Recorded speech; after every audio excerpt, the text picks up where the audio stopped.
क्या सबकी एक जैसी मान्यता, दो दो मतें नहीं हो सकती, एक कुल, एक मत, एक प्रकार की धारणा, क्या, और एक ही धर्म ग्रंथ और एक ही धर्म पिता। ऐसा परिवार आज भी भारत में है। ये अविनाशी धर्म है, सनातन धर्म, देवी देवता धर्म। तो ये पढ़ाई पढ़ने के लिए कोई जरूरी नहीं है कि तुम यहां आकर के बैठ जाओ, हा? तभी तुमको वो राजाई मिलेगी। नहीं, वो राजाई प्राप्त करने वालों की संख्या कितनी बताई? जो भगवान बाप से कुछ न कुछ राजाई प्राप्त करते हैं। 108 राजाएं। क्या उन राजाओं के परिवार में जो और भाई बंद होते हैं,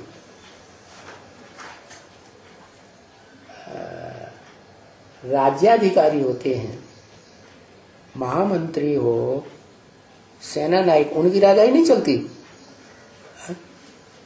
सिर्फ राजाओं को ही गिनेंगे। राजाओं के परिवार में जो और हैं कंट्रोल करने वाले राज्य को, वो राजा नहीं है? शासन नहीं करते? करते हैं ना। तो ऐसे टोटल कितने हैं जो राजयोग सीख कर राजाई प्राप्त करते हैं? कोई जरूरी नहीं, कोई जरूरी नहीं वो राजा है कि प्रजा है। अत्यधिक मैंने की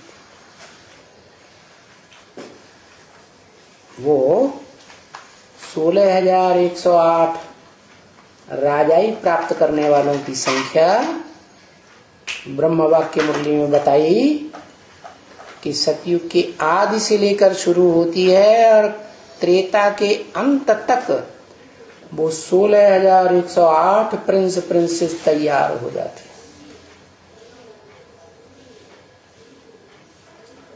और उन्होंने वो राजाई ऐसे नहीं कि सब आकर के बैठ जाएं बाबा के घर में, शिव बाबा के घर में, नहीं, अपने घर में रह करके सिर्फ एक घड़ी, अच्छा इतना नहीं, आधी घड़ी, वो भी नहीं, आधी की भी आधी घड़ी आकर के क्लास जरूर करो, तो वो राजाई प्राप्त कर लेंगे। एक टाइम ऐसा आएगा, इतना भी करते रहेंगे, इतनी भी पढ़ाई पढ़ते रहेंगे, तो अंत में ऐसा टाइम आ जाएगा कि बाप के साथ ही रहेंगे, एक ही परिवार में रहेंगे, माना फुल सरेंडर जैसे ही हो जाएंगे। तन से, मन से, धन से, समय से, संपर्क से, हर तरीके से अर्पण में होकर के रहेंगे। अंत में ऐसी यूनिटी बन जाएगी जिस यूनिटी की यादगार है 16,108 की माला। माला माने संगठन। संगठन काहे से तैयार होता है?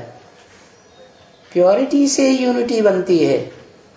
यूनिटी माने संगठन। क्या?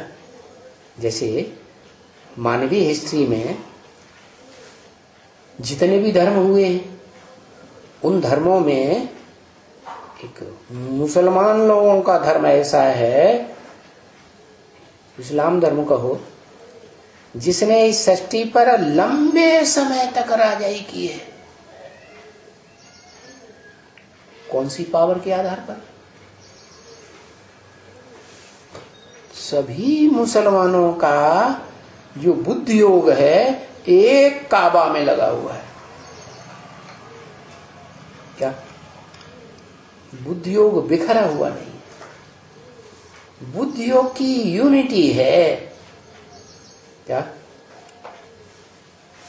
जो वहां हज करके आते हैं काबा में, उनको बहुत मान सम्मान देते हैं। हाजी जी, मुल्ला जी को इतना नहीं देंगे, हाजी जी को बहुत मान सम्मान देंगे। तो अपने जीवन में एक बार हज यात्रा कर ली तो समझते हैं कि पाना था सो पा लिया। तो क्या साबित हुआ कि थोड़ा समय भी ईश्वरीय ज्ञान में रोज देते रहेंगे तो भी जो राजयोग है वो सिद्ध हो जाए।